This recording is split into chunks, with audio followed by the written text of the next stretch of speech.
Hi, welcome back to Computers for the Completely Clueless. I'm Lee Keller. Kim Cavanaugh here. And we're learning a little bit here. We are, It's fun taking that apart. Yeah, it was fun to do that. I've never been a big hardware guy. I'd rather spend my time playing with programs, learn how to use programs and that kind of stuff. But you got to know a little bit about your computer. I mean, it's like knowing about your car, right? Now, you know what? We talked about the PC and we took one apart a little bit. Mm-hmm. Would you recommend anybody ever do that to a Macintosh? Well, it depends on the Macintosh. I have a tower, which is a lot like the one we took apart before, with different components that can be plugged in and plugged out. No big deal. Okay, so that one's cool. Many of the all the consumer Macs, iMacs, the iMacs are definitely a different animal in terms of taking them apart. Yeah, leave that alone. Yeah, I've taken mine apart and added some memory to it, so it's not an insurmountable job, but it's not as easy as what we saw with the PC at all. Okay. And that's always been the case with Macs. If you've got a Macintosh, very probably you should be taking that back to the Apple Store. Let them work on it for you. It's just a safe way to go about it. Unless you're a real geek and a techie and you're used to getting inside those things. In which case you're probably not watching the show. Yeah, probably not at all. All right, so we're going to be talking about views and folder options. Dealing with the files. Yeah, and boy, gosh, Lee, it's not the most exciting topic. Wouldn't it be a lot more fun if we were, and we're going to get to that, we're going to be doing stuff with Google Earth and all the other cool websites.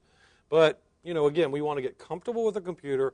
We want everybody to understand some basic fundamentals so that you will feel comfortable and you can then have fun. So let's talk about folder options. We were here the last week in Windows Explorer. And show us how you get to Windows Explorer.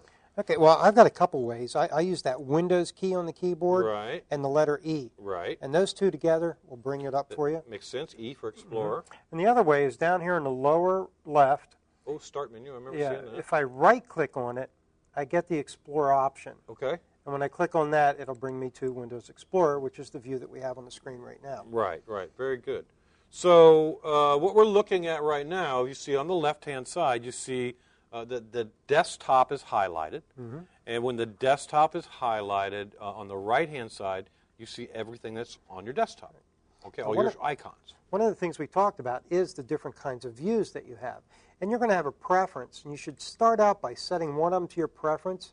Like, I like the details view. Some people like the icons. Right, and it may be different based on folders, because I know you're going to show us how to kind of globally change these preferences. That's exactly where I was going. I know, Kim. but there may be an exception to that. Let's say I like my pictures folder. I like thumbnails for my pictures because it lets me see a little preview of the pictures that I have on my hard drive. I agree. But for my files, I prefer to see list view, my documents and those kind of things. So if we go here to folder options and we click on view, we have a whole lot of things here. But this first thing up here, it's going to take the current view. Right.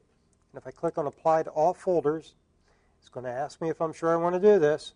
I say yes, and all of my folders have now been brought in to that kind of a view. Okay, so it's basically you've set it ahead of time that now that you make these changes, it'll just kind of trickle down to all the folders. Filters down to everything. Awesome.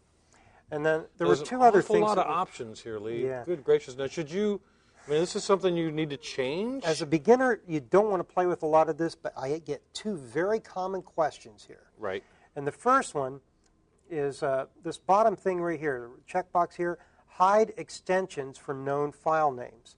And if you look in the background over here, you can see my documents and things. And they don't have what we call file extensions. No, the file extension is the three-letter code that comes after the dot. So if I have a document called mydocument.doc, I know that is a document created in Microsoft Word, right? So the file extension tells the computer what program to use to handle the file. Sometimes it tells me. Exactly. So if I take that checkbox off so that it doesn't hide them and I click apply, we're going to see file extensions anywhere that we have. Now, in our view, we just have a shortcut, but I did see one PowerPoint. Here we've got different kinds of files. Right. There's an executable, exe. And if I go down let's here, talk about a couple of those while we're here, if we can focus in on the right. So exe, that's an executable, that's a program file. Always a program. And another thing it tells you here is it tells you the type. Okay, I see. Under the type column, it's going to show you. Right, so it tells you an application. So if you're doing a TV show and you want to seem impressive, but you don't really know, you can look in that column.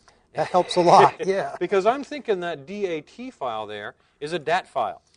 That file is a DAT That file is a DAT file. Well, and DAT means it's a data file. Yes. Right? And then there's one called CFG. It's a configuration file. So that's something that tells the computer how to do something. Now, we've got some files in here. Right. You can see I've been working on some video files. They're in FLV format for Dr. J. And there's an RTF. PPT, that's PowerPoint. RTF, rich text format, great file format. If you have to go from one word processor to another. Now, you notice these files are cut off. Right. We can adjust these. When you get up on that line, it turns into that double arrow. Okay. And I can just drag that over like that. Right. So in case you've got long file names here. And we do. And you can just slide that over till you see the file extension, and there it is.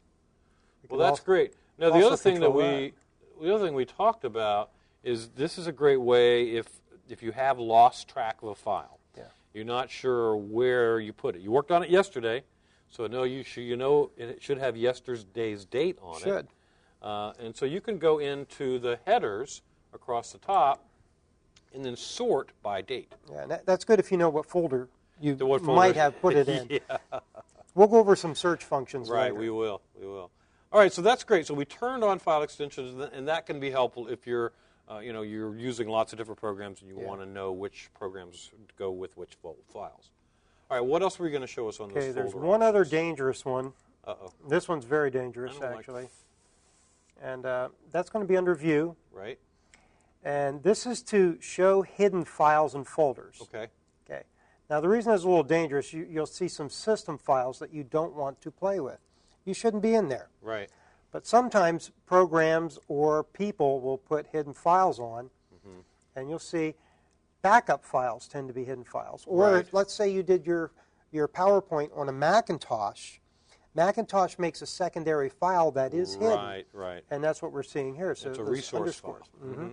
But it's funny. You can see even the icons are slightly more dim they're than faded. the other ones, so that kind of lets you know that that's not really a file that's meant to be open. Right. It's a resource that the program uses for something And every else. once in a while, you'll find somebody that tells you to, you have to look for this hidden file, maybe delete it, or it has to be reinstalled or copied somewhere. Yeah, tech support people are famous for that. Yes. Yeah. Look in your sys, what?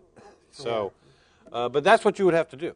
So we've seen views now of different folder options, and when we come back, we're going to be talking a little bit more about that, and we're going to talk a look at save dialogue and some other fundamental things, and viewer mail. Okay, viewer mail. We'll be right back.